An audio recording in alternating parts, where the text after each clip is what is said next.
దేశంలో ఎన్నికల పర్వం కొనసాగుతుంది. ఫస్ట్ ఫేజ్ లో భాగంగా కొన్ని రాష్ట్రాల్లో ఇప్పటికే పార్లమెంటు ఎన్నికలు జరిగాయి. మిగిలిన రాష్ట్రాల్లో మరిన్ని విడతల్లో ఎన్నికలు జరగాల్సి ఉంది. కానీ ఈ గ్యాప్ లోనే బీజేపీ తొలి ఎంపీ సీటు గెలుచుకుంది. గుజరాత్ లోని సూరత్ ఎంపీగా బీజేపీ అభ్యర్థి ముఖేష్ దలాల్ ఏకగ్రీవంగా ఎన్నికయ్యారు.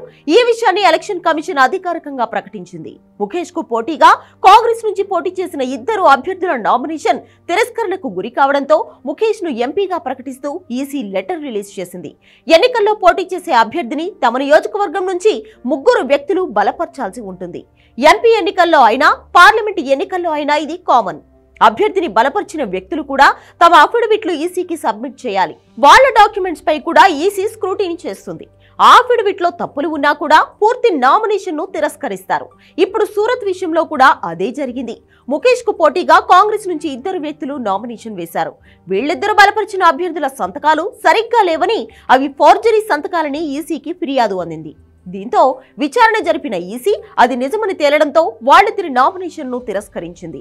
నామినేషన్ లో తప్పులు సరిచేసుకునేందుకు ఇవాళే ఆఖరి రోజు కావడంతో కాంగ్రెస్ కు అక్కడ ఎలాంటి ఆప్షన్ లేకపోయింది.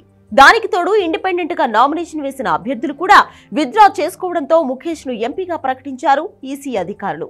దీంతో దేశంలో ఎన్నికలు ఇంకా పూర్తవ్వకుండానే బీజేపీ ఒక ఎంపీ సీట్ ను తన ఖాతాలో వేసుకుంది.